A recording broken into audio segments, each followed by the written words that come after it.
എവിടെയെങ്കിലും പതറിപ്പോയിട്ടുണ്ട്? പെട്ടെന്ന് എനിക്ക് ഒരു മിനിറ്റ് നേരത്തേക്ക് നമുക്കൊരു ശ്വാസം ഒന്ന് നിലയ്ക്കും. ആ ബാഗുമായി എടുത്ത് ഞാൻ പുറത്തോട്ട് ഓടി. എൻ്റെ ഉമ്മ 5 നേരം നിസ്കരിക്കുമ്പം ആ നിസ്കരിച്ച് കഴിഞ്ഞിട്ട് ഓർക്കുന്ന പേരാണ് ഒരു contract including the venue.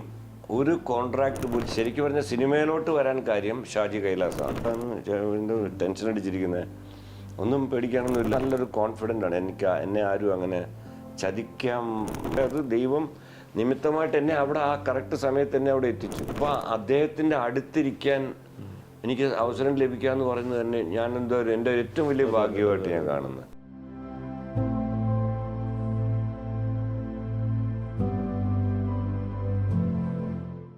Chandramohan പിള്ളയെ ഖത്തറിലെ മലയാളികൾക്ക് പരിചയപ്പെടുത്തേണ്ട ആവശ്യമില്ല. ഖത്തറിലെ കലാ സാംസ്കാരിക വേദികളിൽ ഒരു സൗമ്യ സാന്നിധ്യം എന്ന് പറയും. നമ്മളൊക്കെ ഒരു സൗമ്യ സാന്നിധ്യമായിട്ടാണ് ചന്ദ്രേട്ടനെ കാണുന്നത്. അതേസമയം ഒരുപാട് മേഖലകളിൽ ചന്ദ്രേട്ടൻ്റെ സാന്നിധ്യം ഖത്തറിലുണ്ട്. ഇപ്പം കുറച്ചു കാലമായിട്ട് സിനിമയിലും കൂടി സജീവമായിട്ടുണ്ട്. എങ്ങനെയാണ് ഖത്തറിലേക്ക് വരാനുണ്ടായ ഒരു സാഹചര്യം? അതിൽ തുടങ്ങാം നമുക്ക്. ഞാൻ 77-ലെത്തിയായിരുന്നു ഖത്തറിൽ. എൻ്റെ ബ്രദർ ഇവിടെ ഉണ്ടായിരുന്നു അന്ന്. അപ്പം ബ്രദറാണ് എന്നെ കൊണ്ടുവരുന്നത്. 1977-ലെത്തി. അപ്പം ഒരു എക്സ്ചേഞ്ച് കമ്പനിയിലായിരുന്നു ഞാൻ ആദ്യം ജോലി ചെയ്യുന്നത്. പിന്നീട് 82-ലാണ് ഞാൻ ബാങ്കിൽ ജോലി ചെയ്യുന്നത്, അന്നത്തെ ഗ്രിൻഡേഴ്സ് ബാങ്കിൽ. അപ്പോൾ 82 ഞാൻ 40 വർഷം ജോലി ചെയ്തു. ഇപ്പം ദുക്കാൻ ബാങ്കാണ് അതിൻ്റെ പേര്. സെയിം ബാങ്ക് തന്നെ, പേര് മാറി. അധികം ആളുകൾ, മലയാളികൾ എന്തായാലും അത്തരത്തിലുണ്ടാവാൻ സാധ്യതയില്ല. ഒരേ സ്ഥാപനത്തിൽ 40 വർഷം, അതൊരു ബാങ്കിൽ വർക്ക് ചെയ്തത്. അതെ, ബാങ്കിൽ അതെ ആയിരിക്കണം. അപ്പം ഞാനങ്ങനെ 2022 റിട്ടയറായി. ഇപ്പം സ്വന്തം ബിസിനസ് നോക്കുന്നു. അപ്പോൾ 40 വർഷത്തെ ജീവിതം എന്ന് പറയുമ്പോൾ, ബാങ്കിങ് ജീവിതം എന്ന് പറയുമ്പോൾ അതിലൊരുപാട് എന്താ പറയുക, സന്തോഷം തോന്നുന്നു എനിക്ക്. ഇതൊക്കെ എങ്ങനെയാണ് ഈ കലാകാരന്മാരുമായിട്ടുള്ള ഒരു ആത്മബന്ധം എങ്ങനെയാണ് ഉണ്ടാകുന്നത്? നേരത്തെ ചെറുപ്പം മുതലേ കലയോട് അത്തരം ഒരു ബന്ധം ഉണ്ടായിരുന്നു? കലയോട് എനിക്ക് നല്ല ബന്ധമുണ്ട്. കാര്യം എൻ്റെ ഭാര്യയുടെ പേര് കലയെന്നാണ്. അപ്പോൾ കലയായിട്ട് വളരെ അടുത്ത ബന്ധമാണ്. അതെ, വളരെ ഏറ്റവും അടുത്ത ബന്ധമാണ്. അത് കഴിഞ്ഞിട്ടേ ഉള്ളൂ ബാക്കി എല്ലാ ബന്ധങ്ങളും. അപ്പോൾ എൻ്റെ അമ്മ ടീച്ചറായിരുന്നു, ഹെഡ് മിസ്ട്രസ് ആയിരുന്നു. അപ്പോൾ നാട്ടിൽ ഈ അമ്മയാണ് സ്കൂളുകളിൽ ഈ എന്താ പറയുക ആനിവേഴ്സറിക്കും യുവജനോത്സവത്തിനുമൊക്കെ എല്ലാത്തിനുമൊക്കെ എല്ലാം സഹായിക്കുകയും അതിൻ്റെ പ്രോഗ്രാം കണ്ടക്ട് ചെയ്യുന്നതൊക്കെ അമ്മയായിരുന്നു, അതിൻ്റെ നേതൃത്വം കൊടുത്തിരുന്നത്. അപ്പം എനിക്ക് 2 സിസ്റ്റേഴ്സും ഒരു ബ്രദറുമാണ്. 2 സിസ്റ്റേഴ്സും അതുകൊണ്ട് ഡാൻസ് പഠിച്ചു, പാട്ട് പഠിച്ചു. അപ്പോൾ ഇതെല്ലാം കണ്ടാണ് ഞാൻ വളർന്നത്. അപ്പം വീട്ടിൽ മൊത്തത്തിൽ എന്താ പറയാ ഒരു കലയുടെ ഒരു അന്തരീക്ഷം വീട്ടിലുണ്ട്. അതിലാണ് നമ്മൾ വളരുന്നത്. കറക്റ്റ്. പാട്ടുകളും. അപ്പം പിന്നെ എൻ്റെ വീടിൻ്റെ തൊട്ടടുത്ത് ഒരു ഈ അന്നൊക്കെ നമ്മൾ ഈ എന്താ പറയാ കോളാമ്പി പോലത്തെ മൈക്കില്ല, പഴയ ഗ്രാമഫോൺ. അപ്പൊ അത് റെന്റിന് കൊടുക്കുന്ന ഒരു ഇതായിരുന്നു, ഒരു വീടാണ്. അപ്പൊ അവിടെ എങ്ങനെയാണെന്ന് വെച്ച് കഴിഞ്ഞാൽ എപ്പോഴും ഈ കോളാമ്പിലി പാട്ട് ഇങ്ങനെ കേട്ടുകൊണ്ടേയിരിക്കും. അത് പണ്ടത്തെ ഇതില്ലേ ഡിസ്ക്, അത് വെച്ചിട്ട് ഈ പാട്ട് ഇങ്ങനെ. അപ്പം കൊച്ചിലെ തൊട്ട് ഇങ്ങനെ വീട്ടിൽ കിടക്കുമ്പോഴൊക്കെ ഈ പാട്ടുകളാണ് കേട്ടുകൊണ്ട്, പഴയ പാട്ടുകൾ. അങ്ങനെയാണ് ശരിക്കും എനിക്ക്. പിന്നെ എൻ്റെ അനിയത്തെ പാട്ട് പഠിപ്പിക്കാൻ വരുമ്പം അങ്ങനെ അവിടെ വന്ന് അങ്ങനെ ഇരിക്കുന്ന മാഷന്മാരിക്കുമ്പോൾ അത് കേട്ട് എന്താ പറയുക, ഗുരുക്കളായിട്ട് എനിക്ക് അങ്ങനെ ആരുമില്ല. പിന്നെ സംഗീതം എന്ന് പറയുന്നത് എൻ്റെ ഒരു എന്താ പറയുക ഒരു ആത്മാവാണ്. പക്ഷേ ഞാൻ ഇന്ന് പുറകിലോട്ട് ചിന്തിച്ച് നോക്കുമ്പോൾ എന്തെങ്കിലും കാര്യത്തിൽ ഒരു റിഗ്രറ്റ് ഉണ്ടെങ്കിൽ അത് ഈ സംഗീതം പഠിച്ചില്ല എന്നുള്ള, ശാസ്ത്രീയമായിട്ട് പഠിക്കാൻ പറ്റില്ല എന്നുള്ളൊരു അത് മാത്രമേ ഉള്ളൂ. പക്ഷേ പാട്ടുകൾ എഴുതിയിട്ടും മ്യൂസിക് ആൽബം ചെയ്തിട്ടും ഒക്കെ അതിനൊരു പരിഹാരം നമ്മൾ ചെയ്യുന്നുണ്ട്. അത് ചെയ്യുന്നുണ്ട്. കാര്യം എന്താ വെച്ചാൽ എനിക്ക് ആ സംഗീതം ഉള്ളിലുണ്ട്. അതുകൊണ്ടാണ് ഇപ്പം ഞാനൊരു ലിറിക്സ് എഴുതി എൻ്റെ ഒരു മ്യൂസിക് ഡയറക്ടർ, പണ്ട് രാജാമണിയാണ് തുടങ്ങുന്നത്, ഇതിനൊരു എന്നെ ഈ സംഗീത ലോകത്തേക്ക് എന്നെ കൈപിടിച്ചു കൊണ്ടുവന്നത് രാജാമണിയായിട്ടുള്ള കാര്യം. രാജാമണിയും ജയരാജുമായിട്ടൊക്കെ ഞാൻ ബാംഗ്ലൂരിൽ പഠിക്കുന്ന സമയത്ത് ചെന്നൈയിൽ പോകുമ്പോൾ, അന്നത്തെ മദ്രാസാണല്ലോ, അപ്പോൾ അവിടെ പോകുമ്പം അവിടെ വെച്ചാണ് ഇവരെല്ലാം പരിചയപ്പെടുന്നത്, ഭരതൻ്റെ കൂടെയുള്ള. അപ്പോൾ അന്നോട്ടേ ഉള്ളൊരു ബന്ധമായിരുന്നു. അപ്പം അങ്ങനെ ഈ രാജാമണിയുടെ കൂടെ സ്റ്റേജ് പ്രോഗ്രാം പോകുമ്പോൾ അത് പോയി കാണും. പിന്നെ അവരുടെ റിഹേഴ്സലിൽ പോയി കൂടെ ഇരിക്കും അന്ന് അവിടെ ഉള്ള സമയത്ത്. അപ്പോൾ അങ്ങനെയാണ് എനിക്ക് ഇതിലോട് വന്നത്. അപ്പോൾ പിന്നീട് നമ്മൾ ഒരുപാട് വർഷം കഴിഞ്ഞിട്ടാണ് രാജാമണിയായിട്ട് അസോസിയേറ്റ് ചെയ്ത് ഹൃദയരാഗങ്ങൾ എന്നും പറഞ്ഞ ഒരു സീരീസ് നമ്മൾ തുടങ്ങിയത്. അതിപ്പം ഹൃദയരാഗങ്ങൾ ഖത്തറിനെ സംബന്ധിച്ചിടത്തോളം ഇത്രയും തുടർച്ചയായിട്ട് ഇത്ര വർഷം സീസൺ 1, 2, 3, 4 എന്നൊക്കെ പറഞ്ഞിട്ട് ഇതിങ്ങനെ കടന്നു പോകുന്നുണ്ട്. അതിന്റെ ഒരു പ്രത്യേകത ഖത്തറിലെ മലയാളികളെ സംബന്ധിച്ചിടത്തോളം വളരെ ഒതുക്കമുള്ള, വളരെ കൃത്യമായി പ്ലാൻ ചെയ്ത വളരെ നല്ല പാട്ടുകൾ മാത്രം സെലക്ട് ചെയ്തുകൊണ്ട് ഓഡിയൻസിന് വളരെ ആസ്വദിച്ച്, ഞാൻ പലപ്പോഴും ഈ ഹൃദയരാഗങ്ങളുടെ പരിപാടികൾക്ക് വരുമ്പോൾ ശ്രദ്ധിക്കുന്ന ഒരു കാര്യമാണ്, ആരും എഴുന്നേറ്റ് പോകില്ല. ഇല്ല. അപ്പൊ എങ്ങനെയാണ് ഇതിനെ ഈ ഒരു രീതിയിൽ ഇത്രയും വർഷങ്ങളായിട്ട് തുടർച്ചയായിട്ട് കൊണ്ടുപോകാൻ പറ്റുന്നത്? അത് ഒന്ന് ശരിക്കും പറഞ്ഞാൽ ഒരു ദൈവാനുഗ്രഹമാണ്. കാര്യം എന്ന് വെച്ച് കഴിഞ്ഞാൽ ഇവിടെ ഒരുപാട് പ്രോഗ്രാംസ് വരുന്നുണ്ട്. ഞാൻ സീസൺ 8 കഴിഞ്ഞത്. പക്ഷെ ഓരോ സീസൺ എനിക്ക് പേടി എന്താന്ന് വെച്ച് കഴിഞ്ഞാൽ ഓരോ സീസൺ കഴിയുമ്പോഴും അത് കൂടുതൽ എന്താ പറയുക, പോപ്പുലറായിട്ടും കൂടുതൽ അക്സെപ്റ്റബിൾ ആയിട്ട് വരുവാണ് ആൾക്കാരുടെ ഇടയിൽ. അപ്പോൾ ഇനിയൊരു സീസൺ ചെയ്യുമ്പോൾ അപ്പോൾ അത് ഓരോ സീസൺ കഴിയുമ്പോഴും എനിക്കൊരു പേടിയാണ്, അടുത്ത് ഞാൻ എന്ത് ചെയ്യും. കാര്യം ഓരോരോ ഈ കൺസെപ്റ്റാണല്ലോ നമ്മൾ എടുക്കുന്നത്. ഇപ്പോൾ സാധാരണ ഇവിടെ ഒരു ഷോ നടക്കുമ്പം ഇപ്പം ആരുടെയെങ്കിലും ഒരു പാട്ടുകാരുടെ ഷോ നടക്കുമ്പോൾ അവർ വരുന്നു, പാടുന്നു, അല്ലെങ്കിൽ അവരുടെ ഒരു 2.5-3 മണിക്കൂർ പാടുന്നു.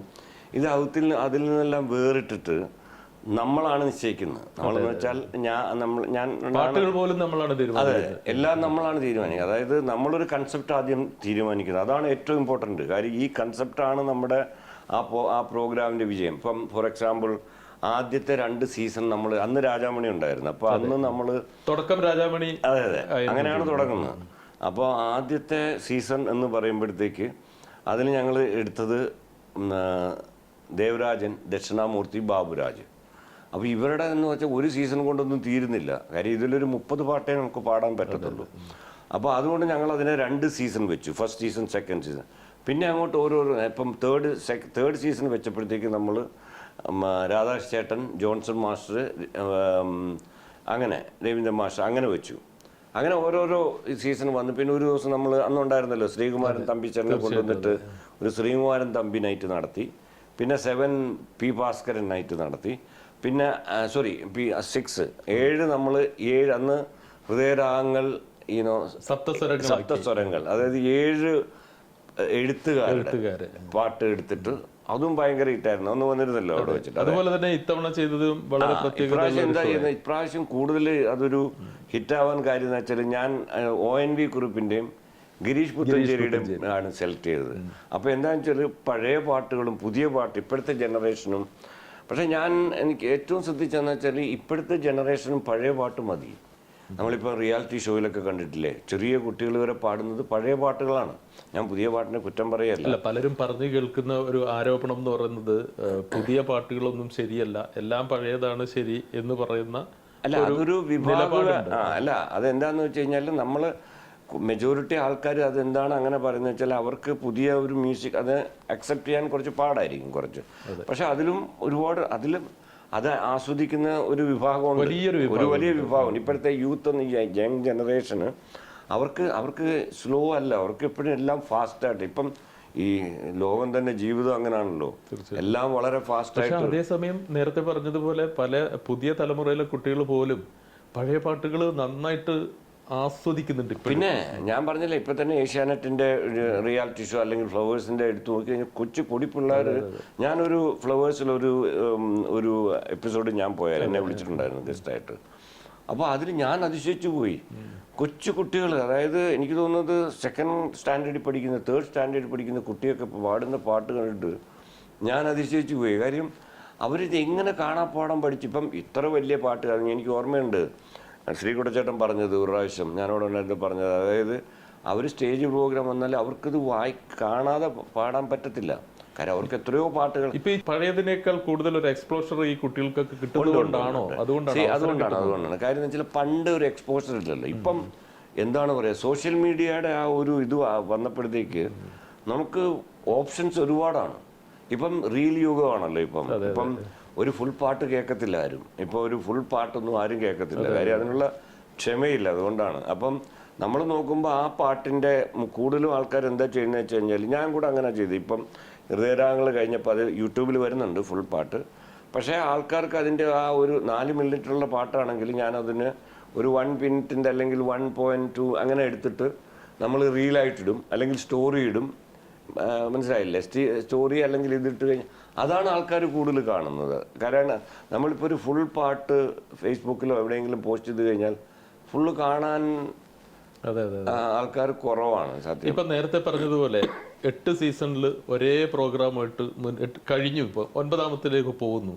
അതിന്റെ ഏറ്റവും വലിയൊരു പ്രത്യേകത അന്നുള്ള ആളുകളെയൊക്കെ ഇപ്പോഴും താങ്കളൊന്ന് വിളിച്ചാൽ ഇവരൊക്കെ വരാൻ റെഡിയാണ്. അപ്പൊ അത്തരം ഒരു ബന്ധം പലപ്പോഴും പല സ്റ്റേജ് ഷോകളിലും നമ്മൾ കാണാറില്ല. കാരണം ഒരു സ്റ്റേജ് ഷോ നടത്തും, പിന്നീട് എന്തൊക്കെയോ പേയ്മെന്റ് കൊടുക്കാത്ത പ്രശ്നങ്ങളും അങ്ങനെ പല വിഷയം ഉണ്ടായിട്ടത് ഉടക്കി പിരിഞ്ഞു. ഇത് കൃത്യമായിട്ട് പേയ്മെന്റ് ഒക്കെ കൊടുക്കുന്നത് കൊണ്ടാണോ, അല്ലെങ്കിൽ നിങ്ങളുമായിട്ടുള്ള വല്ലാത്തൊരു ആത്മബന്ധത്തിന്റെ പേരിലാണോ ഇത്? ഇതിൽ രണ്ട് മൂന്ന് കാര്യങ്ങളുണ്ട്. ഒന്ന്, എനിക്ക് അറിയില്ല, അന്ന് അൻവർ കേട്ടോന്നറിയില്ല, എൻ്റെ അസിസ്റ്റൻ്റായിരുന്നു പുള്ളി പറഞ്ഞു, അതായത് ഒരു കോൺട്രാക്ട് പോലും ഇല്ലാത്ത ഒരു പ്രോഗ്രാം, സ്റ്റേജിൽ വെച്ച് പറഞ്ഞു, കറക്റ്റ്, ഒരു കോൺട്രാക്ട് ഇൻക്ലൂഡിങ് ദ വെന്യൂ, ഒരു കോൺട്രാക്ട് പോലും. ഇപ്പം സിംഗേഴ്സ് ആണെങ്കിലും ഓർക്കസ്ട്ര ടീം ആണെങ്കിലും മ്യൂസീഷ്യൻസ് ആണെങ്കിലും അവരെല്ലാം നമ്മളൊരു പ്രോഗ്രാമിന് വിളിച്ചു കഴിഞ്ഞാൽ അവർ എഗ്രിമെൻ്റ് ഉണ്ട്. എഗ്രിമെൻ്റ് കൊടുത്ത് അഡ്വാൻസ് കൊടുക്കാതെ അവരങ്ങനെ വരില്ല. പിന്നെ ഇവിടെ ഞാൻ പല പ്രോഗ്രാമിലും ഞാൻ ആരും കുറ്റപ്പെടുത്തില്ല, പക്ഷേ പൈസ കൊടുക്കാത്തതുകൊണ്ട്, അഡ്വാൻസ് കൊടുക്കാത്തതുകൊണ്ട് സ്റ്റേജിൽ പ്രോഗ്രാം ഞാൻ കണ്ടിരിക്കുന്നു. അതായത് കാശ് കൊടുക്കാതെ സ്റ്റേജിലോട്ട് കയറാതെ നിൽക്കുന്ന ഞാൻ കണ്ടിട്ടുണ്ട്, എൻ്റെ മുമ്പിൽ ഞാൻ കണ്ടിട്ടുണ്ട്. അപ്പം ഇതൊന്നും ഒരു പ്രശ്നമില്ല. അതെല്ലാം എന്താന്ന് വെച്ച് കഴിഞ്ഞാൽ മാത്രമേ ഉള്ളൂ പ്രശ്നം. അതെന്താന്ന് വെച്ചാൽ ഇവരുമായിട്ടുള്ള ഒരു ആത്മബന്ധത്തിന്റെ ഒരു ഇതാണ്. പിന്നെ അത് എസ്പെഷ്യലി മധു, നിഷാദ്, ഇവരൊക്കെ എന്ന് വെച്ചാൽ എൻ്റെ എല്ലാ സീസണിലും ഉണ്ട്. അപ്പം മധു ഞാനും കൂടെ എന്ന് പറഞ്ഞാൽ ഒരു വളരെ അടുത്ത ബന്ധമാണ്, ഒരു വളരെ എന്താ പറയാ, അതെ, മധു ബാലകൃഷ്ണൻ എൻ്റെ ഒരു അനുജനെ പോലെ എന്നല്ല, അനുജനാണ്. അപ്പോൾ അതുപോലെ തന്നെ നിഷാദ്, അങ്ങനെ പലവരും, ഇപ്പോൾ സുദീപ്, കഴിഞ്ഞ പ്രാവശ്യം ഉണ്ണിമേനോൻ വന്നിട്ടുണ്ടായിരുന്നു. അപ്പം പിന്നെ ഇപ്പോൾ ചിത്രാരനാണ് കൂടുതലും നമ്മുടെ ഈ കഴിഞ്ഞ 4 സീസണായിട്ട് പാടുന്നുണ്ട്. പിന്നെ പിന്നെ അവിടുത്തെ രാജലക്ഷ്മി, അങ്ങനെ കുറേ പേരുണ്ട്. അപ്പോൾ ഇവരെല്ലാം എന്താണെന്ന് വെച്ച് കഴിഞ്ഞാൽ ഇവർക്കൊന്നും ഒരു എഗ്രിമെൻറ്റോ അങ്ങനെ ഒരു സംസാരം, പക്ഷേ ഒരിക്കലും അവർക്കൊരു പരാതിയില്ല, അവർ സാറ്റിസ്ഫൈഡ് ആണ്. അപ്പം അതിൻ്റെ അർത്ഥം ഞാൻ എന്താണോ മാർക്കറ്റിൽ അതിൽ എന്താണോ ഉള്ളത്, മാർക്കറ്റ് റേറ്റ് ഉള്ളത്, അത് അവർക്ക് കൊടുത്തിട്ടായിരിക്കണമല്ലോ അവർ സന്തോഷത്തോടെ വീണ്ടും വീണ്ടും വരാൻ. അതുപോലെ തന്നെ ഈ കലാകാരന്മാരെ കൈകാര്യം ചെയ്യാൻ സാധാരണ ബിസിനസ്സുകാർക്ക് അത്ര പറ്റില്ല. സാധാരണഗതിയിൽ അവരുടെ ഒരു ക്യാരക്ടറും സംഭവങ്ങളും ഒക്കെ വേറെയാണ്. അപ്പം ചന്ദ്രേട്ടൻ ഈ കല ഉള്ളിലുള്ളത് കൊണ്ടും ബേസിക്കലി കലാകാരനായതുകൊണ്ടും കൂടി ആയിരിക്കണം അത്തരത്തിലുള്ള ഇവരെ ഇത്രയും സ്മൂത്തായിട്ട് കൊണ്ടു നടക്കാൻ പറ്റുന്നത്. നിങ്ങൾക്കറിയാലോ, ഞാൻ ഒരു വളരെ നല്ല സൗഹൃദ ബന്ധം സൂക്ഷിക്കുന്ന ഒരാളാണ്. എനിക്ക് എൻ്റെ മോളും വൈഫും ഒക്കെ എപ്പോഴും പറയും, ലോകത്ത് മുഴുവൻ എൻ്റെ സുഹൃത്തുക്കളാണ്.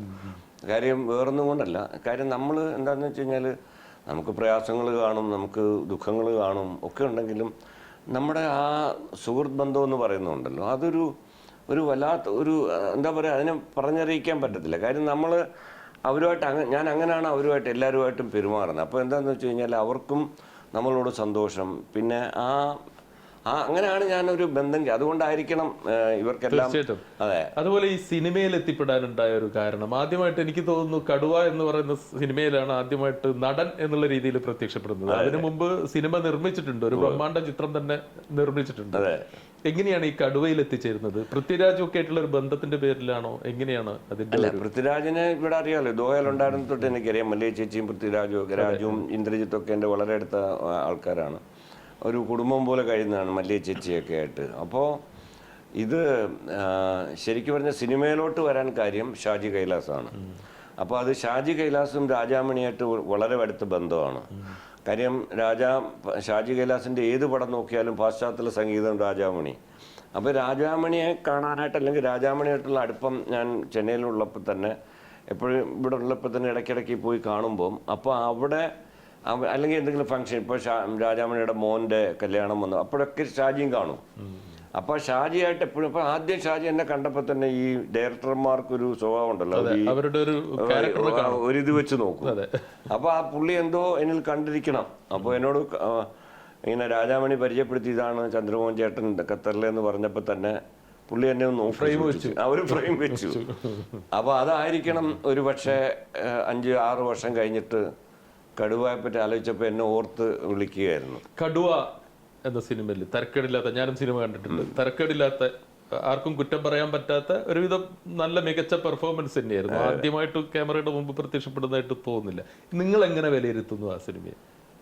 എനിക്കതിൽ അഭിനയിക്കുന്നു എന്ന് എനിക്ക് തോന്നിയില്ല. കാര്യം എന്താ വെച്ച് കഴിഞ്ഞാൽ, നമ്മൾ ആ ഫസ്റ്റ് സീൻ ഞാൻ എടുത്തത് രാജുവിൻ്റെ കൂടെ ആയിരുന്നു, പൃഥ്വിരാജിൻ്റെ കൂടെ ആയിരുന്നു. അപ്പം അന്ന് ഇവിടെ പൃഥ്വിരാജ് ഇവിടെ ദോഹയിൽ വന്നപ്പോൾ ഒരു ഇൻ്റർവ്യൂവിൽ പറഞ്ഞത് സത്യമാണ്. എന്നോട് ഞാൻ ചോദിച്ച ചോദ്യത്തിന് തന്നെ അൻവർ തന്നെ ചോദിച്ച ചോദ്യത്തിന്. അപ്പം അന്ന് ഞാനിങ്ങനെ ഇങ്ങനെ വന്നപ്പോൾ പുള്ളിയും കുറച്ച് ലേറ്റായി വന്നപ്പോൾ കണ്ടപാടത്തിന് എന്നെ ചോദിച്ചു, എന്താണ് ടെൻഷൻ അടിച്ചിരിക്കുന്നത്? ഒന്നും പേടിക്കാനൊന്നുമില്ല അഭിനയിച്ചില്ല. അപ്പം ഞാൻ നോക്കുമ്പോൾ ഫസ്റ്റ് സീൻ രാജു, പിന്നെ അങ്ങനെ സുരേഷ് കൃഷ്ണ, അപ്പോൾ ഇവരൊക്കെ ആയിട്ടാണ്. പിന്നെ ഞാൻ ഫേസ് ചെയ്യേണ്ടത് എല്ലാം പുലികളാണ്. പിന്നെ ഡയറക്ഷൻ എന്ന് പറഞ്ഞാൽ അവിടെ നിൽക്കുന്നത് ഷാജി കൈലാസാണ്, ഞാൻ കണ്ടിട്ടുണ്ട്. അപ്പം കാര്യം സുഹൃത്താണെങ്കിൽ പോലും നമ്മൾ അവിടെ വരുമ്പോൾ നടനും സംവിധായകനുമായി, അപ്പം സാർ എന്നാണ് ഞാൻ വിളിക്കുന്നത്. അപ്പം ഞാൻ നോക്കുമ്പോൾ അത് പുള്ളി എനിക്ക് എൻ്റെ ഡയലോഗ് തന്നു പഠിക്കാനായിട്ട്, ആദ്യത്തെ ഡയലോഗ് തന്നു. അപ്പോൾ അത് ഞാൻ കാരവാനിൽ ഇരുന്ന് ഞാൻ പഠിച്ച് പക്ഷേ എങ്കിലും നമുക്കൊരു ടെൻഷൻ ഉണ്ടാവുമല്ലോ. പക്ഷേ എന്തോ എനിക്കറിയത്തില്ല, ആരുടെയോ ഭാഗ്യം, അത് ആക്ഷൻ പറഞ്ഞപ്പോഴത്തേക്ക് പിന്നെ ഞാൻ പിന്നെ അതിലോട്ടങ്ങ് എന്താ പറയുക, ഇഴുകിച്ചേരുകയായിരുന്നു. പിന്നെ ഇനി സിനിമ തുടരാൻ തന്നെയാണോ തീരുമാനം? അങ്ങനെയില്ല, ഈ സിനിമ എനിക്കൊരു പാഷനാണ്. അപ്പം ഈ സിനിമ, സംഗീതം ഇതൊക്കെ ഒരു പാഷനാണ്. അപ്പോൾ എനിക്ക് കടുവ കഴിഞ്ഞിട്ടും 2-3 സിനിമയിലോട്ട് എന്നെ വിളിച്ചു. പക്ഷെ എന്താണെന്ന് വെച്ചാൽ ഞാൻ ഇവിടെ ഒന്നാമത് തിരക്കിലായിരുന്നു. പിന്നെ നമുക്ക് ഒരു നല്ല ഒരു ക്യാരക്ടർ അല്ലെങ്കിൽ നമ്മൾ പോയി ചെയ്തിട്ട് കാര്യമില്ലല്ലോ, നമുക്ക് എന്തെങ്കിലും ചെയ്യാൻ വേണം. അല്ലാണ്ട് ഒരു പാസ് ബൈ സീനിൽ ചെയ്തിട്ട് നമുക്ക് അതിലൊന്നും നമുക്ക് സന്തോഷം, നമുക്കൊരു തൃപ്തിയാവില്ല. അപ്പോൾ അങ്ങനെ വന്നപ്പം പിന്നെ ഞാനിവിടെ 2 വർഷം ഇവിടെയും എൻ്റെ ബിസിനസ് കാര്യത്തിൽ കുറച്ച് തിരക്കായിരുന്നു. അപ്പോൾ ഇപ്പം ഞാനൊരു 2 പടം ചെയ്തു ഇപ്പം. അപ്പോൾ ഒന്ന് സന്തോഷ് കുഴിയുള്ള നിർമ്മിച്ച ബൾട്ടി എന്ന് പറഞ്ഞ പിന്നെ ഷൈൻ നിഗത്തിൻ്റെ പടമാണ്. അതിൽ നല്ലൊരു റോളാണ്. അപ്പോൾ എൻ്റെ ഡബ്ബിങ് കഴിഞ്ഞ മാസം ഞാൻ പോയി ഡബ്ബിങ് ചെയ്തിട്ട് വന്നു. അത് എനിക്ക് തോന്നി ഈ മാസം അവസാനം റിലീസാവും. അപ്പം അതിൻ്റെ കൂട്ടത്തിൽ ലാലേട്ടൻ്റെ മോഹൻലാലിൻ്റെ ഹൃദയപൂർവ്വം മോഹൻലാലിൻ്റെ ഹൃദയപൂർവ്വം എന്ന് പറഞ്ഞ പടമുണ്ട്, സത്യനന്ദിക്കാടിൻ്റെ. അത് ഞാൻ എന്താ വെച്ചാൽ കൊച്ചിയിലുണ്ടായിരുന്നപ്പം അത് സത്യേട്ടനെ എങ്ങനെ അറിഞ്ഞിട്ട് എനിക്ക് ചോദിച്ചു, ആളെ വിട്ട് ചോദിച്ചു പോലെ കൊച്ചിയിലുണ്ടോ എന്ന് ചോദിച്ചപ്പോൾ ഞാൻ ഉണ്ടെന്ന് പറഞ്ഞപ്പോൾ എന്നാൽ വന്നു. ഒരു ചെറിയ അതിനകത്തൊരു 2 സീനിലേ ഉള്ളൂ, ഞാൻ ചെറിയൊരു റോള്. അപ്പം ഞാൻ വിചാരിച്ചു സത്യനന്ദിക്കാടെന്ന് പറയുന്ന ഇത്രയും വലിയൊരു, അതെ അദ്ദേഹത്തിൻ്റെ ഡയറക്ഷനിലൊരു പടം, അത് ലാലേട്ടൻ്റെ ഉള്ള പടത്തിൽ ഒരു ചാൻസ് അഭിനയിക്കാൻ കിട്ടുക എന്ന് പറഞ്ഞാൽ അതിപ്പോ എത്ര ചെറിയ റോളാവട്ടെ. അപ്പൊ ഞാൻ പറഞ്ഞു അതിനകത്തൊരു ഭാഗമാകുക. അപ്പൊ ഞാൻ പറഞ്ഞു ശരി. പിന്നെ ഞാൻ എൻ്റെ കൂടെ അഭിനയിച്ച എൻ്റെ ഏറ്റവും അടുത്ത ഫ്രണ്ടാണ് സിദ്ദിഖുമായിട്ടുള്ള ഒരു കോമ്പിനേഷൻ സീനായിരുന്നു അവിടെ ഒരു സൈനികമായിട്ട് കോമ്പിനേഷൻ സീൻ ഉണ്ടായിരുന്നു. ഒരു സീനിലുണ്ട്. എങ്ങനെയാണ് സൈനികം ഒക്കെ പുതിയൊരു തലമുറയുടെ പ്രതിനിധിയാണ്, നല്ല കഴിവുള്ള ആളാണ്. ഇപ്പൊ ഞാൻ വളരെ നല്ല കഴിവുള്ള ഒരു പയ്യനായിട്ടാണ് ഞാൻ കണ്ടത്. പിന്നെ എനിക്കറിയാം അബി ഇവിടെ ഖത്തറിലൊക്കെ എപ്പോഴും വരുമ്പോഴും ഞാനുമായിട്ടുള്ള ബന്ധമുണ്ട്. അപ്പൊ അന്ന് ഞാൻ ഈ സിനിമ അവിടെ ഷൂട്ടിംഗ് സമയത്ത് കണ്ടപ്പോൾ പറഞ്ഞപ്പോൾ തന്നെ പുള്ളിക്ക് വലിയ കാര്യമായിരുന്നു. ഉപ്പാടെ അപ്പച്ചിയുടെ ഫ്രണ്ടാന്ന് പറഞ്ഞപ്പോഴത്തേക്ക്. അപ്പം ഈ അടുത്തും ഞാൻ കണ്ടിരുന്നു കൊച്ചിയിൽ പോയപ്പോൾ. അതുപോലെ ജീവിതത്തിൽ പലതരത്തിലുള്ള അനുഭവങ്ങൾ ചന്ദ്രേട്ടനുണ്ടെന്ന് എനിക്ക് വ്യക്തിപരമായിട്ട് അറിയാം. ഒരു വലിയ ദുരന്തത്തെ അതിജീവിച്ചു, ഒരു 2ാം ജന്മം കിട്ടിയ ഒരു അനുഭവം എന്തായിരുന്നു അത്? 2017 2017 ഞാൻ എൻ്റെ കമ്പനിയുടെ റിക്രൂട്ട്മെൻറ്റിന് വേണ്ടിയിട്ട് ഞാൻ നേപ്പാളിൽ പോയപ്പം അവിടെ ഏറ്റവും വലിയ ഭൂകമ്പം ഉണ്ടായി. അപ്പോൾ ഞാനന്ന് ഹോട്ടലിൻ്റെ ഇൻ്റർവ്യൂവിന് പോകാനായിട്ട് ഇങ്ങനെ ഹോട്ടലിൽ ഇരിക്കുകയായിരുന്നു. അപ്പോഴാണ് പെട്ടെന്ന് എന്തോ ഇങ്ങനെ അപ്പോൾ നമുക്കിങ്ങനെ അറിയില്ലല്ലോ, നമ്മൾ ഇതുവരെ ഫേസ് ചെയ്തിട്ടില്ല എന്താണ് ദുരന്തം. അതെ. അപ്പോൾ എന്താണ് സംഭവിക്കുന്നത് അറിയാതെ അവിടുത്തെ ഹോട്ടലിലെ ഷാൻഡിലിയർ ഇളകുന്നു, എന്താ പറയുക, ഫ്ലോറ് കുലുങ്ങുന്നു. അപ്പം നമുക്ക് തന്നെ ഒരു ഗിഡ്നെസ് പോലെ വരും. അപ്പോൾ പെട്ടെന്ന് എനിക്ക് ഒരു മിനിറ്റ് നേരത്തേക്ക് നമുക്കൊരു ശ്വാസം ഒന്ന് നിലയ്ക്കും. പിന്നെ എന്തോ അറിയില്ല, പെട്ടെന്നൊരു നമ്മുടെ ഒരു വർക്ക് ചെയ്തു, ഇതെന്തോ ഭൂമി കുലുക്കം തന്നെ ആയിരിക്കണം. അപ്പോൾ അവിടെ ഞാൻ നേരെ പാസ്പോർട്ടും ഒക്കെ ഞാൻ ഈ ഓഫീസിലോട്ട് പോകാനായിട്ട് ആ ബാഗ് വെച്ചിരുന്നു, ചെറിയൊരു ബാഗ്. ആ ബാഗ് എടുത്ത് ഞാൻ പുറത്തോട്ട് ഓടി വന്നപ്പോഴത്തേക്ക് ഈ സ്റ്റെപ്പിലൊക്കെ നമുക്ക് ഇറങ്ങാൻ പറ്റുന്നില്ല. കാര്യം തുടർച്ചയായിട്ട് കുറേ നേരം ഉണ്ടായിരുന്നു, തുടർച്ചലനങ്ങളും, ഒരുപാട് പേര്. അപ്പം ഞാനങ്ങനെ ഹോട്ടലിൻ്റെ പുറയിലാണ് ചെന്ന് പെട്ടത്. എന്നെപ്പോലെ 10-20 പേര്, ബാക്കി എല്ലാവരും ഫ്രണ്ട് സൈഡിൽ എവിടെയായിരുന്നു. പക്ഷെ അവിടെയും ഈ പറഞ്ഞ പോലെ ഇങ്ങനെ കണ്ടിന്യൂസ് ആയിട്ട്, അതായത് ഒരുപാട് പേര് മരിച്ചൊരു ദുരന്തമായിരുന്നു. അതെ. പക്ഷേ അന്ന് ഞങ്ങളുടെ അവിടെ ആ ഹോട്ടലിൽ എന്തായിരുന്നു ഗുണമെന്ന് വെച്ചാൽ അന്ന് പണ്ട് പണിതൊരു ബിൽഡിങ് വളരെ സ്ട്രോങ് ആയിരുന്നത്. അപ്പോൾ പക്ഷെ ആ പുൽത്തകടിയിൽ ഒരു 12 മണിക്കൂർ കിടക്കേണ്ടി വന്നു. 12 മണിക്കൂർ അവിടെ ഇരിക്കുക കിടക്കാര്യം. ഓരോ പ്രാവശ്യം ഇത് വരുമ്പോഴും അത് കണ്ടിന്യൂസ് ആയിട്ട് 12 മണിക്കാണ് ആദ്യത്തെ ഇതുണ്ടായത്. ഉച്ചയ്ക്ക് 6-7 മണി വരെ ഇടയ്ക്കിടയ്ക്ക് ഇങ്ങനെ വന്നുകൊണ്ടിരുന്നു. അപ്പം അവിടെ ഇരുന്നപ്പോൾ ഞാൻ വിചാരിച്ചു നമുക്കൊന്നുമില്ല, ഫോൺ കണക്ഷൻ പോയി, എല്ലാം പോയി, ലോകത്ത് എന്താണ് നടക്കുന്നത് നമുക്ക് യാതൊരു എന്തായിരുന്നു ആ ഒരു നിമിഷത്തിൽ ചിന്തിച്ചത്? എന്താണ് ശരിക്കും നിമിഷത്തിൽ? സത്യം പറഞ്ഞാൽ ഞാൻ എൻ്റെ ഫാമിലിയാണ് ആദ്യം ആലോചിച്ചത്. കാര്യം എൻ്റെ വൈഫ് മോള് വന്ന് ഇവിടാണ്. കാര്യം ഞാൻ പെട്ടെന്ന് ആലോചിച്ച് നോക്കിയപ്പോഴത്തെ അവരെന്തുമാത്രം, കാര്യം ഇതെനിക്കറിയാം അവർ കാണുന്നുണ്ടായിരിക്കണം. കാര്യം ഇവിടെ ഇപ്പം ലോകത്ത് എവിടെ നടന്നാലും അതേസമയം നമുക്ക് ലൈവ് പോകും. അതെ. അപ്പോൾ അവര് എന്തായിരിക്കും അവരെന്തുമാത്രം വിഷമിക്കുന്നുണ്ടായിരിക്കുന്നതായിരുന്നു ഞാൻ ചിന്തിച്ചിരുന്നത്. പിന്നെ എനിക്ക് തോന്നി ഈ ദൈവം നമ്മളെല്ലാം ഈ ഭൂമിയിലോട്ട് അയക്കുമ്പം നമുക്ക് ഓരോരോ എന്താ പറയുക, ഓരോ ജോലിക്കാണല്ലോ നമ്മളെ അയക്കുന്നത്. ഇന്ന കൃത്യം ചെയ്തിരിക്കണം, ഇതാണ് ഈ കർത്തവ്യം ചെയ്തിരിക്കണം. അപ്പോൾ അങ്ങനെ എനിക്ക് തോന്നി കുറേ കൂടെയൊക്കെ കാര്യങ്ങൾ ചെയ്യാനുണ്ട്, കുറേ ആൾക്കാരെ കൂടെയൊക്കെ സഹായിക്കാനുണ്ട്, കുറേ പേരൊക്കെ ജീവിതത്തിലോട്ട് കൈപിടിച്ച് ഉയർത്താനുണ്ട്. ഇപ്പം എൻ്റെ അച്ഛനെപ്പോഴും എന്നെ പറഞ്ഞ് പഠിപ്പിച്ചിട്ടുണ്ട്. അതായത് നമ്മൾ നടന്നു പോകുന്ന വഴിയിൽ ഈ എന്താ പറയുക, നിലയത്താ കയത്തിൽ ഈ കച്ചിത്തുരുമ്പിന് വേണ്ടി ഉയർന്നു പൊക്കുന്ന കരങ്ങൾ കാണും ഒരുപാട്. അപ്പം നമ്മൾ പറ്റുമെങ്കിൽ നമ്മളെക്കൊണ്ടാവുന്ന അവരെ ഒന്ന് ആ കൈ പിടിച്ച് കയറ്റുക. അത് നമ്മുടെ ജീവിതത്തിൽ അത്യാവശ്യമാണ്. കാര്യം നമ്മളും ഒക്കെ കഷ്ടപ്പാട് കൂടെ കടന്നു വന്നിരിക്കാം. അപ്പോൾ നമുക്കിതുപോലെ തന്നെ അല്ലെങ്കിൽ നമ്മുടെ മക്കൾക്ക് അല്ലെങ്കിൽ നമ്മുടെ ബന്ധുക്കൾ ഇതെല്ലാം ഇങ്ങനെ ഇവരുടെ പ്രാർത്ഥനകൾ ആണ് നമുക്കുള്ള പ്രതിഫലം. അത് തന്നെ. ഇപ്പം ആ പ്രാർത്ഥനയാണ് ഏറ്റവും ഇമ്പോർട്ടൻ്റ് കാര്യം എന്ന് വെച്ചാൽ. പക്ഷെ അവർ ചിലപ്പോൾ നമ്മൾ പിന്നീട് കണ്ടെന്ന് വരില്ല. നമ്മൾ നടന്നു പോയിക്കൊണ്ടേയിരിക്കുകയാണ് ജീവിതത്തിൽ. അപ്പം നമ്മൾ ഇങ്ങനെ ഈ പറഞ്ഞ പോലെ ഒരു വ്യക്തി നമ്മൾ കണ്ടു, നമ്മൾ അവരെ ഒന്ന് കൈപിടിച്ചോർത്തി ആവുന്നത്, നമ്മളിപ്പോൾ പറയുന്നത് അവരെ ജീവിതം മുഴുവൻ രക്ഷിക്കാനല്ല, പക്ഷെ നമ്മളെ കൊണ്ടാവുന്ന പോലെ എന്നിട്ട് നമ്മൾ നടന്നു പോയിക്കൊണ്ടേയിരിക്കുക. പക്ഷേ ഈ അപരിചിതനാണ് എന്നുള്ളത് കാര്യം നമുക്ക് അദ്ദേഹവും അപരിചിതനാണ്, അദ്ദേഹത്തിന് നമ്മളും അപരിചിതനാണ്. പക്ഷേ അങ്ങനെ ഒരു അപരിചിതനായിട്ടിരിക്കാനാണ് എനിക്കിഷ്ടം. ജീവിതത്തിൽ ഈ 40 വർഷം തുടർച്ചയായിട്ട് ഖത്തറിലെ ഒരു ബാങ്കിൽ, ഒരു പ്രമുഖ ബാങ്കിൽ ജോലി ചെയ്തു. അതിൻ്റെ കൂടെ തന്നെ ബിസിനസ് നടത്തി. ഇതിൻ്റെ കൂടെ തന്നെ പാട്ടുകൾ എഴുതുന്നു, ഈ പരിപാടികൾ സംഘടിപ്പിക്കുന്നു, അതുപോലെ സിനിമയിൽ അഭിനയിക്കുന്നു. എങ്ങനെയാണ് ഈ സമയം എങ്ങനെയാണ് മാനേജ് ചെയ്യുന്നത്? അതുപോലെ സൗഹൃദങ്ങളിൽ ഇപ്പോൾ എപ്പോഴും ചന്ദ്രനെ വിളിച്ചാൽ ഫോൺ എടുക്കാതിരിക്കുന്ന ഒരു സാഹചര്യം നമുക്കൊന്നും ഉണ്ടായിട്ടില്ല. എങ്ങനെയാണ് ഇതിനെയൊക്കെ മാനേജ് ചെയ്യുന്നത് ശരിക്കും? സമയമില്ല എന്ന് പറയുന്നത് വെറുതെയാണ്. സമയം എല്ലാവർക്കും ഉണ്ട്. പിന്നെ ഓരോരുത്തർക്ക് നമുക്ക് നമ്മുടേതായിട്ടുള്ള ബിസി ഷെഡ്യൂൾ ഉണ്ടാവും. പക്ഷേ ഇത് എല്ലാത്തിനും നമ്മൾ സമയം കണ്ടെത്തണം. കാര്യം നമ്മൾ സുഹൃത്ത് ബന്ധങ്ങൾ, ജോലിയായിട്ടുള്ള കാര്യങ്ങൾ. ഇപ്പം ഒരു പക്ഷേ എന്നെ ആരെങ്കിലും ടെലിഫോൺ ഉടനെ ഞാൻ എടുത്തെന്ന് വരില്ല. ചിലപ്പോൾ ഞാൻ എന്തെങ്കിലും ഒരു മീറ്റിങ്ങിലായിരിക്കും, അല്ലെങ്കിൽ എന്തെങ്കിലും ബിസി ആയിരിക്കും. പക്ഷേ ഞാൻ അവരെ ഉടൻ തന്നെ തിരിച്ചു വിളിച്ച് അപ്പം ഞാൻ പറഞ്ഞില്ലേ, ഇതെല്ലാം നമ്മുടെ ഒരു എന്താ പറയുക, നമ്മുടെ ബിഹേവിയറാണ്. നമ്മളെ ജീവിതത്തിൽ ഞാൻ ഇതിനു മുമ്പും ഞാൻ ഏതോ ഒരു ഇതിൽ പറഞ്ഞിട്ടുണ്ട്. അതായത് നമ്മുടെ ജീവിതത്തിൽ നമ്മൾ ആദ്യം വേണ്ടത് നമ്മളൊരു ഐഡൻറ്റിറ്റി ഉണ്ടാക്കിയെടുക്കുക. അത് വളരെ ഇമ്പോർട്ടൻ്റ് ആണ്. നമ്മളൊരു ഐഡൻറ്റിറ്റി ഉണ്ടാക്കിയെടുക്കുക എന്ന് പറഞ്ഞാൽ അതിൽ ഒരുപാട് കോംപ്രമൈസ് ചെയ്യേണ്ടി വരും നമ്മൾ. കാര്യം നമ്മുടെ ക്യാരക്ടർ, ഒറിജിനൽ ക്യാരക്ടറിൽ നിന്ന് എന്ന് വെച്ചാൽ നമ്മൾ വേറെ ഒരുപാട് വ്യതിചലിക്കണം. നമ്മുടെ ആ സ്റ്റാൻഡേർഡ് അങ്ങനെ തന്നെ വെച്ചിട്ട് നമ്മളതൊരു ഫ്ലെക്സിബിളായിട്ട് നമുക്ക് അങ്ങനെ നമ്മളൊരു ഐഡൻറ്റിറ്റി ഉണ്ടാക്കി എടുത്തു കഴിഞ്ഞാൽ അപ്പോൾ നമ്മളെ സ്നേഹിക്കുന്ന ഒരുപാട് പേര് കാണും. നമുക്ക് അപ്പോൾ നമ്മളെന്താണെന്ന് വെച്ച് കഴിഞ്ഞാൽ അവരെ കാണുമ്പോൾ ഒരു ചെറിയൊരു പുഞ്ചിരി, അല്ലെങ്കിൽ ഒന്ന് തോളത്ത് തട്ടി, അല്ലെങ്കിൽ ഇത് അവരെ സംബന്ധിച്ചിടത്തോളം അതൊരു വലിയ കാര്യമാണ്. അവരെ സംബന്ധിച്ചിടത്തോളം ജീവിതത്തിൽ വളരെ വലിയ ആപൽഘട്ടത്തിൽ കൈപിടിച്ചുയർത്തിയ ഒരുപാട് അനുഭവങ്ങൾ ചന്ദ്രേട്ടനുണ്ടെന്ന് എനിക്കറിയാം, എനിക്ക് വ്യക്തിപരമായിട്ടും അറിയാം. അപ്പം ചതിക്കപ്പെട്ടതായിട്ട് തോന്നിയിട്ടുണ്ടോ എപ്പോഴെങ്കിലും? ഇല്ല. അങ്ങനെ ആരെയും കാര്യം ചതിക്കപ്പെട്ടതായിട്ട് എനിക്കൊരു നല്ലൊരു കോൺഫിഡൻ്റ് ആണ്.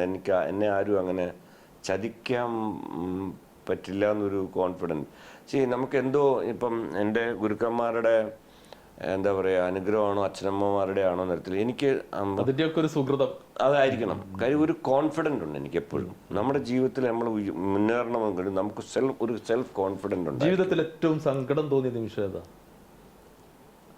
അങ്ങനെ പേഴ്സണലായിട്ടുള്ള കാര്യങ്ങൾ ഉണ്ടായിട്ടുണ്ട്. പക്ഷേ അതിലൊന്നും പക്ഷേ ദുഃഖമില്ലാത്ത മനുഷ്യരുണ്ടോ? ഇല്ല. പക്ഷേ അതിനെ എങ്ങനെ നമ്മൾ തരണം ചെയ്യുന്നു എന്നുള്ളതാണ് നമ്മൾ നോക്കേണ്ടത്. പിന്നെ നമ്മുടെ ദുഃഖങ്ങൾ കൂടുതൽ കഴിയുന്നതും നമ്മളിൽ ഒതുക്കി നിർത്തുക. കാര്യം നമ്മളിപ്പോൾ നമ്മുടെ ഒരാളെ കണ്ടാൽ അല്ലെങ്കിൽ ഒരു സുഹൃത്തിനെ കണ്ടാൽ, നമ്മളിപ്പോൾ ആരെങ്കിലും കണ്ടാൽ നമ്മുടെ ഈ ദുഃഖങ്ങൾ മാത്രം പറയാനിരുന്നാൽ ആരും നമ്മുടെ അടുത്തിട്ട് വരില്ല. എല്ലാവർക്കും ഒരു പ്രാവശ്യം പറഞ്ഞ് രണ്ടാമത്തെ പ്രാവശ്യം പറയുമ്പോൾ അവർ പറയും, ഓ ഇത് എപ്പോൾ നോക്കിയാൽ ഇദ്ദേഹം കരച്ചിലാണ്, സ്ഥിരം കേൾക്കുന്നതാണ്. അപ്പോൾ കഴിയുന്നതും ദുഃഖങ്ങൾ നമ്മളോട് മാത്രം എന്താ പറയുക സൂക്ഷിച്ചു വെക്കുക. പിന്നെ എന്ത് ദുഃഖം വന്നാലും ഇത് ബാക്കിയുള്ള കമ്പയർ ചെയ്ത് നോക്കുമ്പം, മറ്റുള്ളവരെ കമ്പയർ നോക്കുമ്പം ഒരുപക്ഷെ നമ്മൾ എന്ത് ഭാഗ്യവാനാണെന്ന് നമ്മൾ ആലോചിക്കണം. അവരുടെ ദുഃഖങ്ങളുടെ മുമ്പിൽ നമ്മുടെ ദുഃഖങ്ങളൊന്നുമില്ല. അങ്ങനെ ഒരു തിരിച്ചറിവ് വന്നു കഴിഞ്ഞാൽ നമ്മൾ എപ്പോഴും നമ്മൾ വിചാരിക്കണം, നമ്മളാണ് ഏറ്റവും വലിയ കഴിവുള്ളവൻ, അല്ലെങ്കിൽ നമ്മളാണ് ഏറ്റവും വലിയ ആള് എന്ന് ഒരിക്കലും ചിന്തിക്കരുത്. ഞാൻ എന്നുള്ള ഭാവം പണ്ട് കേട്ടിട്ടില്ല, അങ്ങനെ ഒരിക്കലും പാടില്ല. നമ്മളെക്കാട്ടിലും കഴിവുള്ള എല്ലാവരും നമ്മളെക്കാളും കഴിവുള്ളവരാണെന്ന് വിചാരിച്ചാൽ മതി, പ്രശ്നമൊന്നുമില്ല. ജീവിതത്തിൽ ഈ പറഞ്ഞതുപോലെ ബിസിനസ് നടത്തുന്നുണ്ട്, ജോലി ചെയ്ത് ഇപ്പം റിട്ടയറായി, ബാങ്കിൽ നിന്ന് ഇറങ്ങി, ഈ ബിസിനസ്സും കാര്യങ്ങളൊക്കെ ആയിട്ട് പോകുമ്പോൾ ഒരുപാട് സെറ്റ് ബാക്കുകളും തിരിച്ചടികളും ഉണ്ടാവും. എവിടെയെങ്കിലും പതറിപ്പോയിട്ടുണ്ടോ? അല്ലെങ്കിൽ പതറിപ്പോകുന്ന അത്ര നിമിഷങ്ങളിൽ എങ്ങനെയാണ് പിടിച്ചു നിൽക്കാറ്? എനിക്ക് കിട്ടിയൊരു ഭാഗ്യം എന്താണെന്ന് വെച്ച് കഴിഞ്ഞാൽ, എനിക്ക് കിട്ടിയ ജോലിയും അതൊരു എന്താ പറയുക, ഒരു ബാങ്ക് ആയ കാരണം അതിൻ്റേതായിട്ടുള്ള ഒരു കംഫർട്ട് സോണുണ്ട്. പക്ഷേ നമ്മൾ അവിടെയും നമുക്ക് ഉയർന്നു വരണമെന്നുണ്ടെങ്കിൽ, ഞാൻ ആദ്യം ഒരു ടെല്ലറായിട്ടാണ് സ്റ്റാർട്ട് ചെയ്യുന്നത് എൻ്റെ ക്യാരക്ടർ. ഞാൻ റിട്ടയർ ചെയ്യുമ്പോൾ ഞാൻ എൻ്റെ GM ആയിരുന്നു, ജനറൽ മാനേജർ ഓഫ് ഒരു FM facility management and administration. അപ്പം അതൊരു യാത്രയാണ്, നമ്മളൊരു യാത്ര ഇങ്ങനെ എന്താ പറയുക. പക്ഷേ ആ യാത്രയിലും നമ്മളൊരു പൊസിഷനിലോട്ട് എത്തുമ്പം നമ്മൾ നോക്കണം, പുറകോട്ട് തിരിഞ്ഞു നോക്കിയിട്ട് നമ്മളെ പോലെ തന്നെ നടന്നു വരുന്ന കുറേ പിൻഗാമികളുണ്ട്. അപ്പോൾ അവരെ എങ്ങനെയാണ് നമ്മൾ സഹായിക്കാൻ പറ്റുക, അവരെ എങ്ങനെ ഞാൻ എത്തിപ്പെട്ട പോലെ ആ ഒരു വഴിയിലോട്ട് എങ്ങനെ കൊണ്ടുവരാമെന്ന് അവരെ കൂടെ നമ്മൾ സഹായിക്കണം. അപ്പോൾ ഇതെല്ലാം ഉണ്ടല്ലോ, ഞാൻ at the end of the day നമ്മൾ ആലോചിക്കേണ്ടത് ഇതെല്ലാം ഈ പ്രാർത്ഥനകളും അനുഗ്രഹങ്ങളും, ഞാൻ അതിൽ വിശ്വസിക്കുന്ന ഒരാളാണ്. I M N old book, എന്താ പറയുക, അതിൽ വിശ്വസിക്കുന്ന ഒരാളാണ്. ഇപ്പോഴത്തെ ടെക്നോളജി അല്ലെങ്കിൽ പുതിയ ഇതൊക്കെ എന്തുണ്ടെങ്കിലും ചില അനുഗ്രഹങ്ങളും പ്രാർത്ഥനകളും ഉണ്ടല്ലോ, അത് വളരെ ഇമ്പോർട്ടൻ്റ് ആണ്. വളരെ ഇമ്പോർട്ടൻ്റ് ആണ്. കാര്യം ഞാനിപ്പം അതിൻ്റെ ഒരു ചെറിയ ഇത് പറഞ്ഞാൽ, ബാങ്കിൽ എൻ്റെ കൂടെ ജോലി ചെയ്തൊരു ഒരാൾ, ഞാൻ പേര് പറയുന്നില്ല, ഞാൻ പണ്ട് ബാങ്കിലുള്ള സമയത്ത് തന്നെ ഇദ്ദേഹം പുറത്ത് ജോലി ചെയ്തിരുന്ന ഒരാളായിരുന്നു. അപ്പം ഒരു സമയത്ത് എവിടെയോ ഞാൻ പുറത്ത് പോയപ്പോൾ ഇയാൾ എന്നെ കണ്ട് എൻ്റെ കാറിനടുത്തോട്ട് വന്നു, സാർ ഓർമ്മയുണ്ടോ ഞാൻ ഇന്നടത്ത് ജോലി ചെയ്തിരുന്ന. അപ്പം ഞാൻ പറഞ്ഞു, അപ്പം ഇപ്പം ജോലിയില്ല സാറിന്. അപ്പം അന്ന് ഭാഗ്യത്തിന് എൻ്റെ സെക്ഷനിലോട്ട് ഇതെല്ലാം പുള്ളിയുടെ തലയിൽ എഴുതിയിരുന്നതാണ്, സംഭവിക്കുന്നതാണ്. ദൈവം അതിന് നമ്മളെ ഒരു നിമിത്തം, അത് എൻ്റെ ഒരു കഴിവല്ല, അത് എൻ്റെ ഒരു ഇതല്ല. പക്ഷെ അത് ദൈവം നിമിത്തമായിട്ട് എന്നെ അവിടെ ആ കറക്റ്റ് സമയത്ത് എന്നെ അവിടെ എത്തിച്ചു. അപ്പം അദ്ദേഹം വന്നു, ഭാഗ്യത്തിന് അവിടെ ജോലി കിട്ടി.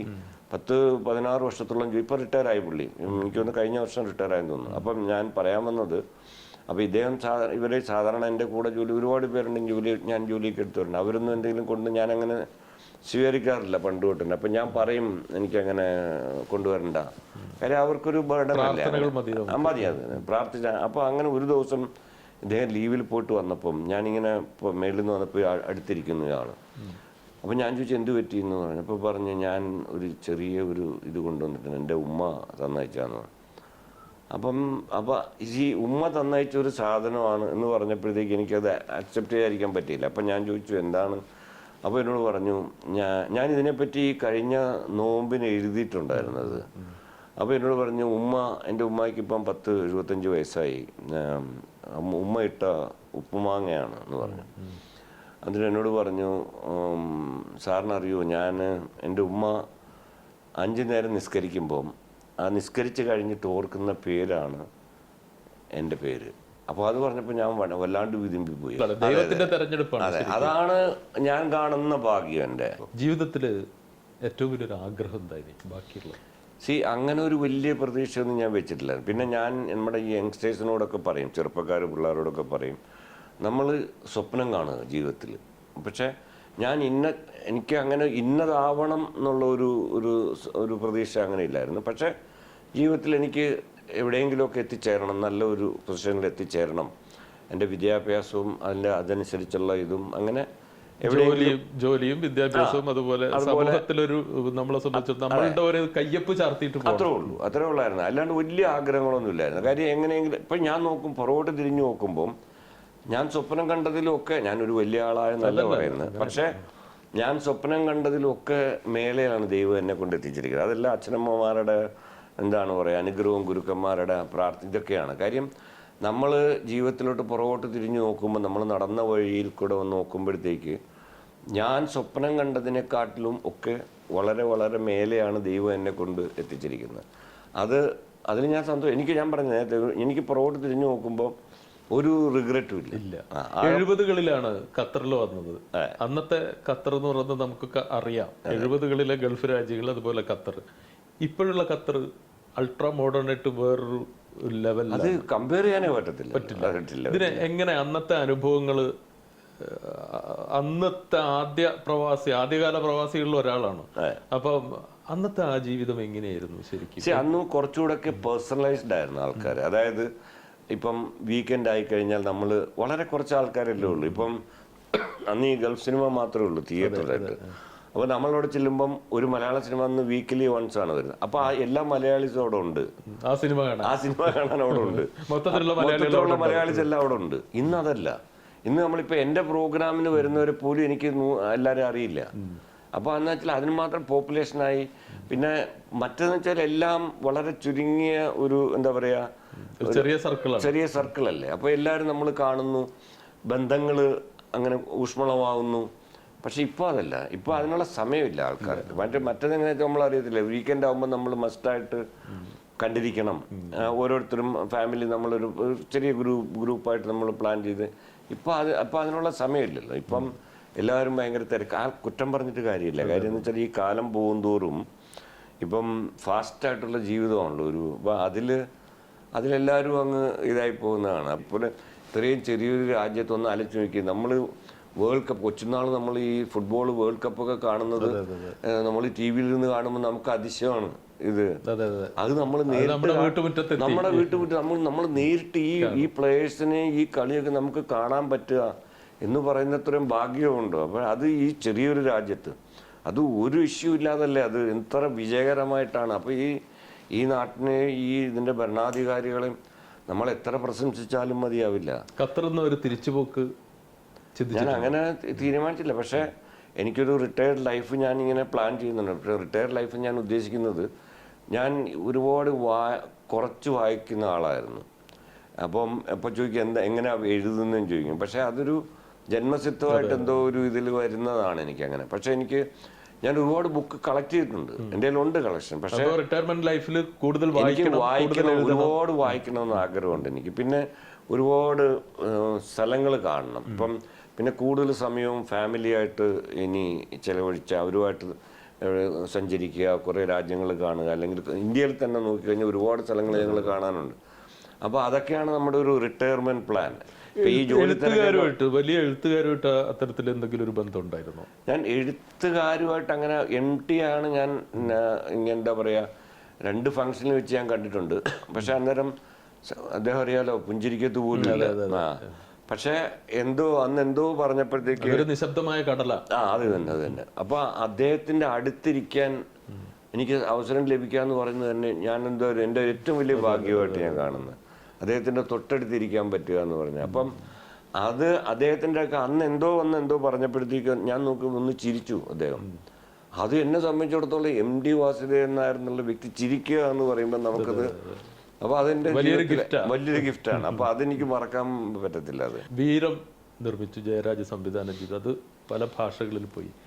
എന്തായിരുന്നു അങ്ങനെ ഒരു അനുഭവം എന്തായിരുന്നു സിനിമയിൽ? അത് ജയരാജുമായിട്ട് പണ്ട് ഭരതനുമായിട്ടുള്ള അവിടെ വെച്ചുണ്ടായിരുന്നപ്പം ജയരാജും പുള്ളിയുടെ അസിസ്റ്റന്റ്, എൻ്റെ ഒരു കസിനും പുള്ളിയുടെ അസിസ്റ്റന്റ് ഡയറക്ടേഴ്സ് ആയിരുന്നു. അങ്ങനെയുള്ള പരിചയം. പിൽക്കാലത്ത് അത് എവിടെ വെച്ചോ ഇങ്ങനെ കണ്ടപ്പോഴത്തേക്ക് ജയരാജ് എന്നോട് പറഞ്ഞു, ഇന്നുപോലെ നല്ലൊരു ഇതുണ്ട്, എനിക്ക് നിർമ്മിക്കണം. അപ്പോൾ എനിക്ക് അതിൻ്റെ ടെക്നിക്കൽ വശമൊന്നും അറിയത്തില്ല.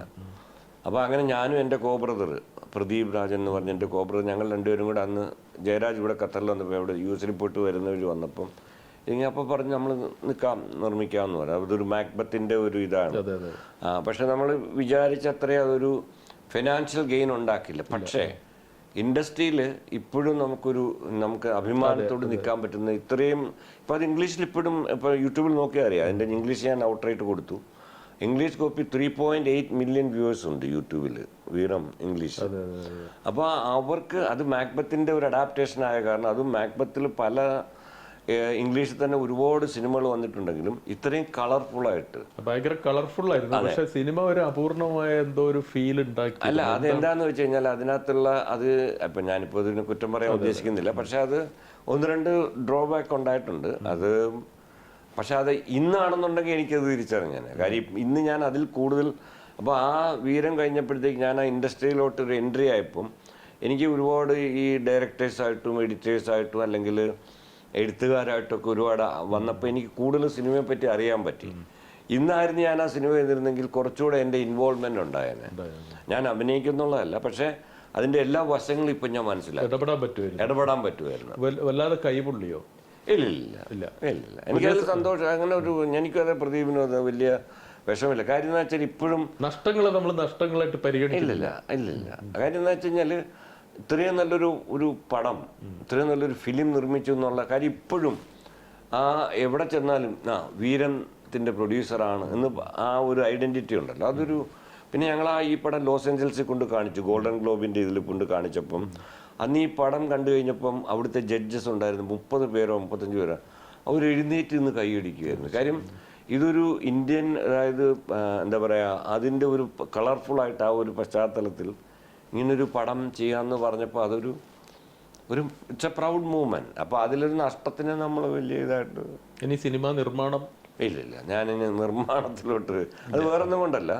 ഈ സിനിമാ നിർമ്മാണം എന്ന് അറിയാലോ അതൊരു റിസ്ക്കാണ് ശരിക്കും. ഒരു ഞാണിമ്മക്കളി എന്നൊക്കെ പറയത്തില്ലേ. കാര്യം അതിനൊക്കെ ഏത് സിനിമ ഇപ്പം വിജയിക്കും, ഏത് വിജയിക്കില്ല ഒന്നും പറയാൻ പറ്റത്തില്ല. അത് ആ ഒരു പർട്ടിക്കുലർ നമ്മുടെ ഭാഗ്യമാണ്. അത് എത്രയോ പ്രൊഡ്യൂസേഴ്സിന് ഞാൻ കണ്ടിരിക്കുന്നു, എത്രയോ സിനിമ നമ്മൾ ഏറ്റവും ഹിറ്റ് സിനിമകളൊക്കെ ചെയ്ത ഡയറക്ടേഴ്സ് വരെ ചിലപ്പോൾ കണ്ടിട്ടില്ല. ചില പടം ഇറങ്ങുമ്പോൾ ഇതെല്ലാം ഒരു ഭാഗ്യമാണ്. അപ്പോൾ അതുകൊണ്ട് അങ്ങനെ ഒരു കാര്യം ഇനിയുള്ള ജീവിതം എനിക്ക് സ്വസ്ഥതയാണ് ആവശ്യം, മനസമാധാനത്തോടുകൂടി ഇരിക്കുക. പിന്നെ ഇടയ്ക്ക് ഇങ്ങനെ സുഹൃത്തുക്കൾ ഇപ്പം ഈ 2 പടം കഴിഞ്ഞു. അപ്പം ഇപ്പം സന്തോഷ് കുരുവിളയുടെ ഒരു പടമുണ്ട്, ബൾട്ടി എന്ന് പറയും, ഷെയ്ൻ നിഗം. അത് 29-നാണ് തോന്നുന്നു റിലീസ്. പിന്നെ അഭിനയത്തിൽ ഇനിയും അത്തരം പറ്റിയ ടീമൊക്കെ ആണെങ്കിൽ പിന്നെ ഇപ്പം ഷാജി കൈലാസിൻ്റെ അടുത്തൊരു പടമുണ്ട്, അത് അടുത്ത മാസം ഷൂട്ട് തുടങ്ങും. അതും ജോജുവിനെ വെച്ചിട്ടൊരു പടമുണ്ട്. പലപ്പോഴും സൗഹൃദത്തിന് വഴങ്ങി പോകുന്നതാണോ പലതും, സിനിമാ നിർമ്മാണമായാലും അഭിനയമായാലും? ഇല്ല, അങ്ങനെയില്ല. നമ്മളിപ്പം നമ്മൾ എന്ത് ചെയ്യുന്നോ അത് നമ്മൾ ചെയ്യുന്നതല്ലേ. നമ്മൾ ആരെയും അതിൽ കുറ്റപ്പെടുത്തിയിട്ട് കാര്യമില്ല. അങ്ങനെ അത് നമ്മൾ ചെയ്യേണ്ടതാണെന്ന് വിധിക്കപ്പെട്ടതാണ് മേളിൽ നിന്ന്. അങ്ങനെ വിശ്വസിക്കുന്ന ഒരാളാണ് ഞാൻ. എന്തായാലും സന്തോഷം. ഇത്രയും സമയം സിനിമ, സംഗീതം, ജീവിതം, ജോലി ഇതൊക്കെ പങ്കുവെച്ച് വളരെയധികം സന്തോഷം. Thank you. ഇങ്ങനൊരു അവസരം തന്നതിന്. എന്താ പറയുക, ഇത്ര നമുക്ക് ജീവിതത്തെപ്പറ്റി വളരെ അപൂർവം സമയങ്ങളെ ഇങ്ങനെ കിട്ടത്തുള്ളൂ. അതായത് ഇതൊരു ഫോർമലായിട്ടുള്ള ഒരു ഇന്റർവ്യൂ അങ്ങനൊന്നും അല്ലല്ലോ. പലപ്പോഴും ഒരു ആത്മബന്ധത്തിന്റെ പേരിൽ ഉണ്ടാവുന്ന ഒരു ഇത്. അപ്പം ജീവിതത്തിന്റെ പല ഭാഗങ്ങൾ അതൊരു എന്താ പറയുക, വളരെ സന്തോഷം. അങ്ങനെ അതിൽ എന്നെ തിരഞ്ഞെടുത്തതിലും എന്നെ ഒന്ന് കണ്ടതിലും വളരെ സന്തോഷമുണ്ട്.